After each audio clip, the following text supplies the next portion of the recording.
Hello students, कैसे हैं आप। स्वागत है आपका एक नए सेशन में जहां पर हम टाइम एंड टेंस को डिस्कस करते हैं। जैसा कि आपने देखा होगा पिछली वीडियो में मैंने आपको प्रेजेंट सिंपल या प्रेजेंट इंडेफिनिट टेंस पढ़ाया था।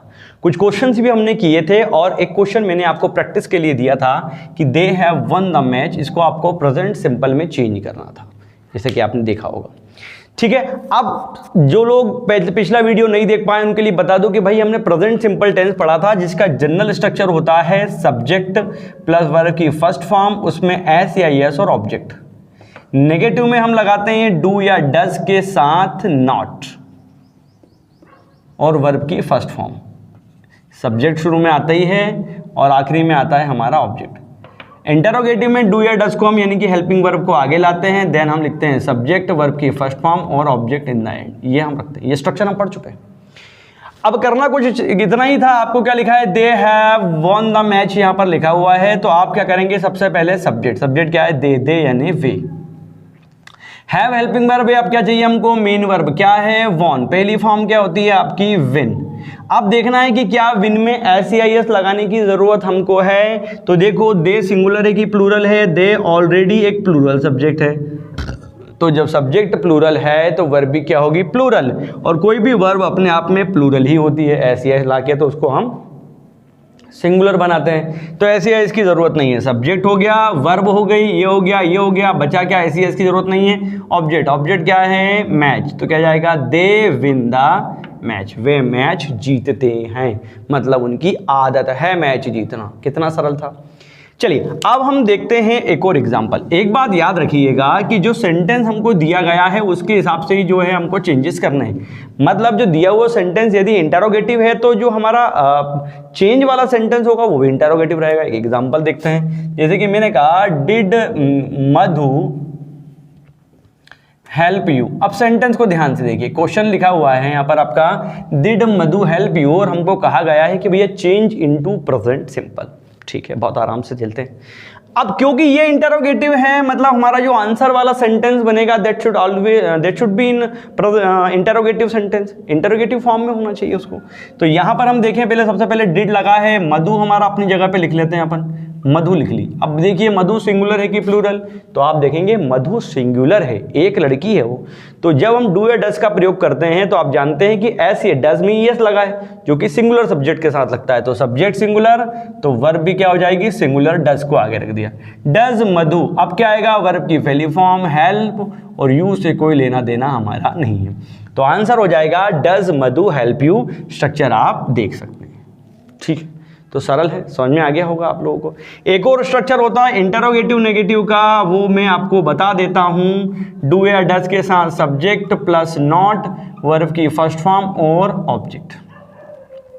कई लोग इसको ऐसा भी करते हैं, डू या डज के बाद डायरेक्ट यहाँ नॉट लगा देते हैं, सब्जेक्ट वर्ब की फर्स्ट फॉर्म और ऑब्जेक्ट। ये भी सही है, एक आध एग्जाम्पल देखते हैं। ठीक है, अब अगर एक सेंटेंस अगर हम देखें तो भाई इनको मैं रब कर रहा हूं यहां से। मैंने कहा कि क्या वह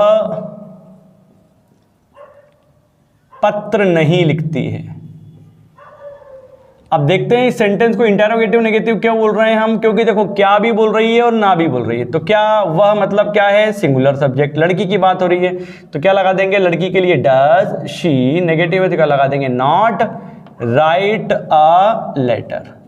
स्ट्रक्चर आप जानते हैं, देखिए डू या डज में से डज आ गया, सब्जेक्ट नॉट, वर्ब की फर्स्ट फॉर्म और ऑब्जेक्ट। इस सेंटेंस को इस तरीके से भी बना सकता था, यहां पर मैं ऐसा भी लिख सकता था कि doesn't she write a letter. अगर मैं ऐसा लिखता तो भी क्या था, ये सही था। समझ में आ गया दोस्तों।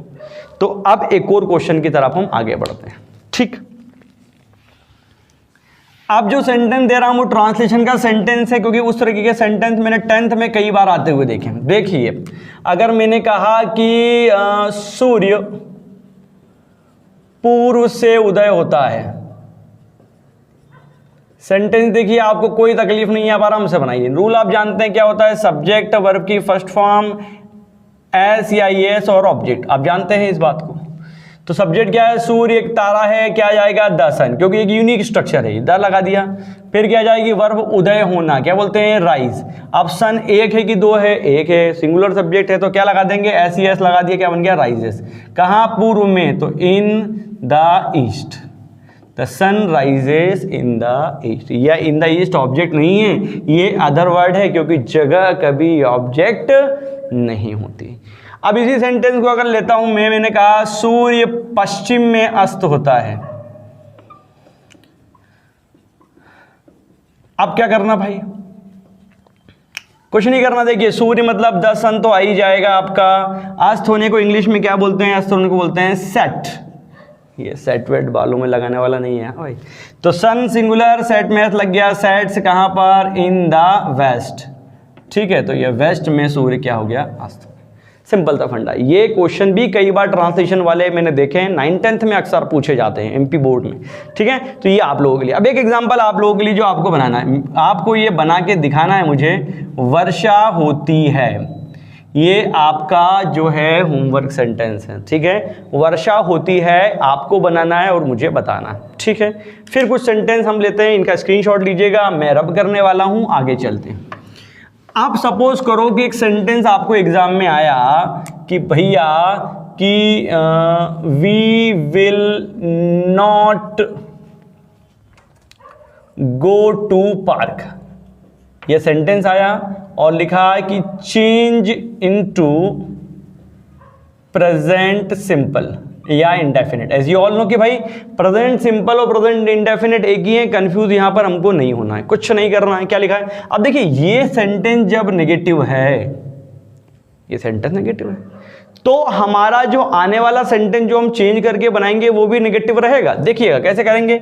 वी आ गया, वी सिंगुलर की प्लूरल, तो आप कहेंगे सर ये तो प्लूरल सब्जेक्ट है, प्लूरल के साथ क्या लगाते हैं, डू या डज, तो आप कहेंगे डू, क्योंकि सिंगुलर के साथ एस मतलब डज, डज में भी एस है, और प्लूरल के साथ मतलब प्लूरल वर्ब यानी कि डू, क्योंकि डू में यहाँ पर एस नहीं। क्या जाएगा, वी डू नॉट, डोंट भी लिख सकते हैं, we do not go to park. इतना छोटा सा सेंटेंस है। अब क्योंकि जो पूछा गया सेंटेंस हमारा नेगेटिव था, तो जो आंसर हम देंगे बच्चों वो भी नेगेटिव रहेगा। ये बात आपको ध्यान में रखनी पड़ेगी। क्लियर हो गई बात आप सभी को। चलिए एक और एग्जांपल लेते हैं। एग्जांपल क्या, एक आया हुआ सेंटेंस में आपको बता रहा हूं कि एक बार सेंटेंस एग्जाम में आया कि do we can speak English. ये सेंटेंस आया और उन्होंने यह क्वेश्चन मार्क भी लगाया और उसको बोला है कि correct the sentence, correct the sentence. अब इस सेंटेंस में आप देखेंगे कि भाई क्योंकि इंटरोगेटिव है, क्वेश्चन मार्क लगा, इसका मतलब इंटरोगेटिव है, तो ये अब डू भी लगाए और कैन भी लगाए। तो डू और कैन प्रेजेंट सिंपल टेंस में कैन का यूज होता है क्या, मॉडल का? नहीं, गड़बड़ हो गई बात। तो या तो आप कैन को हटा दो, ऐसा कर दो, डू वी स्पीक इंग्लिश।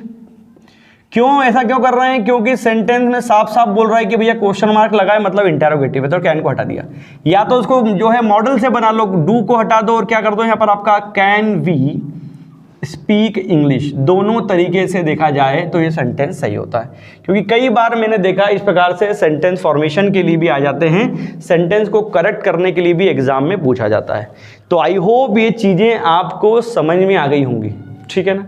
और अगर समझ में आई है तो कमेंट करके मुझे ज़रूर बताइए, ठीक है। तो अब समय आ गया है आपसे विदा लेने का। कैसा रहा आपका आज का सेशन ये आप मुझे बताएंगे। फिर कहूँगा घर पे रहिए, सुरक्षित रहिए, हम लोग आपके साथ हैं, सारी चीज़ें आपको हम घर पे ही उपलब्ध करा रहे हैं। इसी बीच अगर आपको कोई क्वेरी है और कुछ कमेंट करना है या कुछ पूछना है तो आप जो है दिए गए नंबर्स पे मुझसे डायरेक्ट बात भी कर सकते हैं।